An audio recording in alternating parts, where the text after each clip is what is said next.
Today we're going to take a look at the latest portable cooler to hit the market from Anker, and it has a few tricks up its sleeve that we haven't seen on any portable coolers before, making this one of the most versatile portable coolers for trips to the beach, camping, tailgating, throwing in the back of your overland rig, and anywhere else you might want to go with some cold drinks and keep your food fresh for days without filling a cooler full of ice. Hey, before I show you some of the features of this new portable cooler, let's take a look and see what comes in the box. Got some plastic handle-like things. I'm not sure what these are for. We'll have to figure that out in a little bit. Seems like there's 2 of them in the box. Then we've got our first power adapter. This one is going to let us plug the cooler into the wall at home or any AC outlet. And then we also have a 12-volt power cord that we can plug into a cigarette adapter in your vehicle. And then we just need to get a little bit more packaging out of the way and we can get access to the cooler itself. Let's go over the specs real quick while I pull the Everfrost 2 out of the box. This cooler has 40 liters of capacity and weighs 56.2 pounds. It does have some self-contained battery options, which we'll get to in a minute, and each one of those batteries will add another 5.5 pounds to the weight of your cooler. This is definitely one of the more unique looking portable coolers that I've featured on the channel. As you can see, we have some wheels on this portable cooler, which is going to make it even more portable. And there's also a flip up handle on the front, which we'll get to in a minute. Now, if you're wondering just what kind of spaces you can squeeze this cooler into, let's go over some of the dimensions. If you include the handles and the wheels in the width, we're at about 29.5 inches. As for height, it's just a smidge under 20 inches. Depth is going to be just about 18 inches. This fridge is made out of a plastic material. I don't see too much metal on it. And it has this weird thing on the front, which when I went and looked up after making this video, it's to attach some accessories to it, such as a cup holder or a knife holder or a fishing rod holder, which I guess is why we have some measurements on the lid of this. In case you catch a fish, you can measure it up. And as well, Anker has included a bottle opener on the side of this.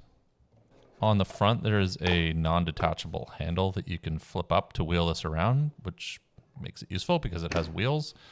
But during my testing, I also noticed there's a rod that flips down and you can use this as a support, and the handle can be now turned into a side table. So you have somewhere to put your snacks or your drinks when you roll up with this cooler to the tailgate party or camping or beach or wherever it is you're going. Pretty cool design. And you can quickly put the table away by just snapping the support back into place, and the handle will stay in place as well. Then you have a second handle to drag it around. If you're wondering what the material feels like, it's very much like a traditional plastic cooler that you would buy. It has a bit of a rough texture to it. It seems quite durable, and you could bang this around in the back of your truck. The wheels don't feel like they're made out of completely plastic. They have a bit of squish to them, so they're probably made out of a very dense rubber. And coming around to the other side, I will answer the question that I know lots of you are going to want to know. You cannot reverse the lid on this. It only opens to the one side, and there doesn't seem to be any way to take this off and flip it around. Now coming to the other side, we have a couple of compartments hiding behind this dark plastic piece, and down below we have the inputs. We have a DC input as well as a solar input. So you're going to use this one input for either of the adapters that come with it, but then you can also plug some solar panels into here with an XT60 connector. And the reason you might want solar panels, well, that is because this fridge is self-powered. It actually has a couple of compartments for batteries in it. Now, the one that I got came with one single battery, and there's going to be another slot next to it for a second battery. But it isn't completely wasted space if you don't have the other battery, because you have this insert that comes with it that you can use to store some accessories or maybe your power cables or whatever else you might want to throw in there. And if you do have batteries, you can quickly remove them and slide them in and out. And since you can have 2, you could keep this fridge running while you have one battery charging, and you could hot swap them back and forth. Each of these batteries is 288 watt hours. And you can charge them outside of the fridge. So you can take them and charge them up with the USB ports, or you can use them as portable power stations if you want. I like this slick system that Anker's developed. You just pop the battery in. You can't put it in the wrong way. It locks in place, and away you go. And you put this cover back up and over top of it. I feel like this cover could be a little bit more robustly designed. It feels a bit flimsy considering how durable the rest of this fridge is. And I wanted to check and make sure we could actually charge these portable batteries up using the USB ports. So I connected them up to a portable power station. And in fact, they do charge. However, I wasn't able to get them to charge any faster than 60 watts, even though I was plugged into a 100 watt USB port. So allow for 4 or 5 hours to charge one of these fully using a USB-C connector. Now, with 2 of these LFP batteries installed, Anker claims around 4.3 days of being able to run the cooler, which does seem like a lot out of 2 288 watt-hour batteries. But the Solix 2 does have a 60 millimeter thick insulation layer for the side walls of the cooler. So that is really going to help preserve those temperatures. But there really are so many factors that go into how long a fridge and cooler can run off of batteries, such as how full it is, what it's full with, what the ambient temperature is outside, is it sitting in the beating sun or in the shade. So your results are going to vary drastically depending on the conditions. Now, the Everfrost 2 also has Bluetooth compatibility, and you can use the Anker app on your portable device.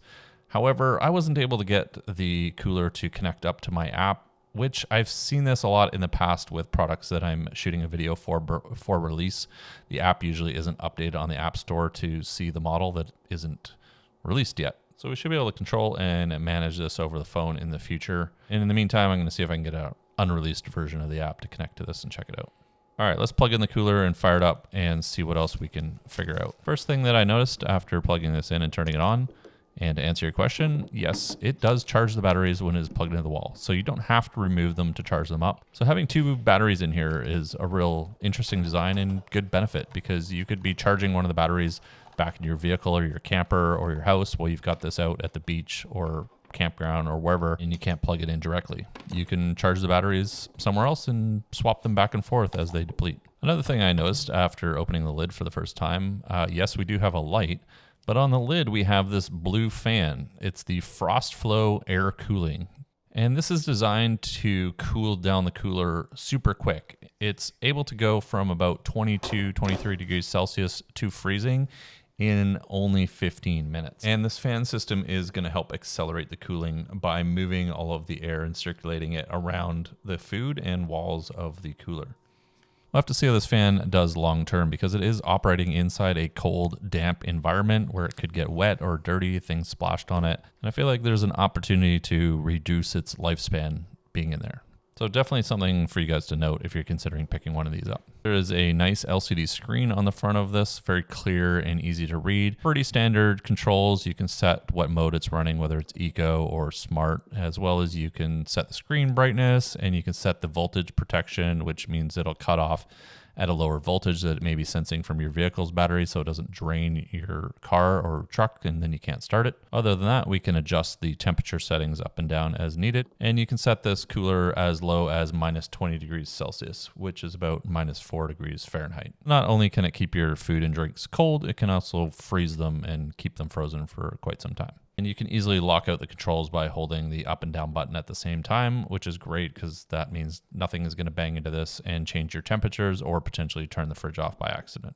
Back to the inside, it is a fully plastic interior, and as I mentioned, there's a light as well as there's a drain plug, so if you do happen to spill something in here or need to wash it out, you can just pop that out, rinse down the interior and get everything clean. And now we'll give it the can test to just see what kind of real world capacity this might have. Now, if you're laying your cans on the side, you can get about 2 cans deep, but you can't fit a 3rd can standing up between the wall and the cans. So we can stack about 2 cases high, maybe a little bit more, giving us about 4 cases or 48 cans total in this orientation. But if we stack them standing upright, let's see if we get a little bit more.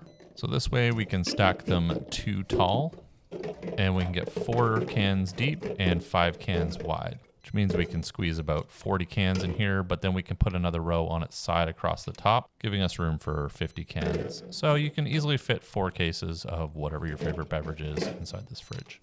The actual dimensions are 14 inches wide, but we do have rounded corners by 11 3/4 inches deep. And we're just under 14.5 inches for depth. Some other considerations, if you're considering buying this, I would definitely consider getting a second battery to really take advantage of the design of this fridge and the portability and flexibility of it. I'm not a huge fan of this plastic cover though. It feels a bit flimsy and easy to break. And the other thing to point out is the configuration and design of these connectors. The adapter that Anker gives you, well, when you plug it in, it covers the solar port. So you can't have the Solix 2 plugged into 12 volt or the wall at the same time you have a solar panel connected. I feel like this could have easily been redesigned and just rotated the plug 90 degrees or given you a different adapter that doesn't cover the solar input. And then you can have it plugged into two things at once. And if there's solar, it's charging, or if your vehicle's running, it's charging too. As for these plasticky handle looking things that we saw earlier in the unboxing, I actually had to pop open the information manual to figure out what they were for. And it turns out they are wheel chocks for the rear tires. So if you have this somewhere that's on a slant or maybe could roll away, you can stick these under each tire and prevent your cooler from taking a little adventure of its own. My guess is most people buying this cooler are never going to use these. I would have also liked to seen a different type of cover for the plugs rather than one of these rubbery covers that you have to push into the slots and then fit into place. They could have made this a plastic cover that flips up and slides into the cooler like some of the other brands are doing, but it does work. It's just not as convenient to use. Now, I know we can run the Everfrost 2 off of 12 volt or wall power or its portable batteries, but what I wanted to test was, can we actually run it off of solar panels alone without any batteries? Now, I've got a single solar panel set up in the driveway, but it's a little overcast today, so I'm not sure I'm going to get the amount of sun and performance that we need, but we'll give it a try anyways. So the solar input is, as I mentioned before, a XT60 connector, which is pretty standard on a lot of solar panels. And we're just going to plug this in. Obviously, we can't have this plugged into two things at once due to the problem I just mentioned. And we are getting just enough sun on the panels to register that it is charging the battery. You can see in the bottom right-hand corner, there's a little charge bolt next to the 28%. But I also got this red error FD on the screen, which I can't figure out. So I want to pull one of these batteries out and see if we can keep the cooler running off of just solar alone. And today we can't. We're not getting enough sun on our solar panel to keep it running. We are getting enough to charge it, which is good. Maximum input on the solar port is 100 watts. So you're going to want to size your solar panel appropriately and give it good sun and not a cloudy day. But I wouldn't depend on the solar to run your portable cooler. I would definitely have a battery in there. Now, I wanted to drag the cooler up my steep driveway to see, do we actually need these wheel chocks, or will it just hold itself if I let it go? And I guess the answer is it depends on the surface type. If you're on a smooth surface or a steep incline, this cooler is definitely going to roll away, but for the most part, I had to give it a bit of a kick to get it rolling, and I don't think I would bring these chocks with me anywhere. And I wanted to do a bit of a side-by-side comparison with my current go-to fridge, which is the Iceco APL35 that I keep in the Gladiator, so let's bring them both inside. Now, each of these coolers are quite distinct from each other, and I would honestly say they're focused at two different buying groups, but I thought showing you the two of them side by side would be helpful if you're considering making a purchase. Which reminds me to let you know that I've put links to the Anker Everfrost 2 down in the description below. I'll also put a link to the Iceco APL35 if you want to check that out. These are affiliate links, and I do get paid a small commission at no cost to yourself, and that helps support me making these videos for you guys every week. Anker also has some early bird benefits if you're looking to grab one of these right at release between February 21st and March 6th, 2025. They have a free road trip kit, which includes a cup holder, knife holder, rod holder that goes on that funny looking thing on the front.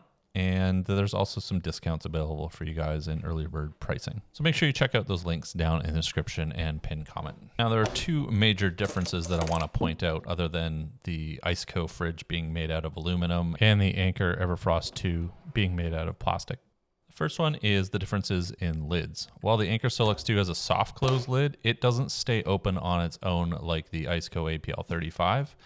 As well, the Iceco has dual zones. So you can set each of these zones to a different temperature. One can be a freezer and one can be a fridge, or two freezers or two fridges, where the Anker Everfrost 2 is a single zone. You can only set one temperature in here, and it's either a fridge or a freezer, and that's it. That may or may not matter to you. And like I said, these are two portable coolers in their own leagues. I think they're targeted at different use cases. With the Anker Everfrost 2, I think being targeted towards the tailgating or barbecuing or going to the beach, and you need to wheel something with you easily, and it's self-powered, and it's durable and robust, made out of plastic, and you can bang around a bit.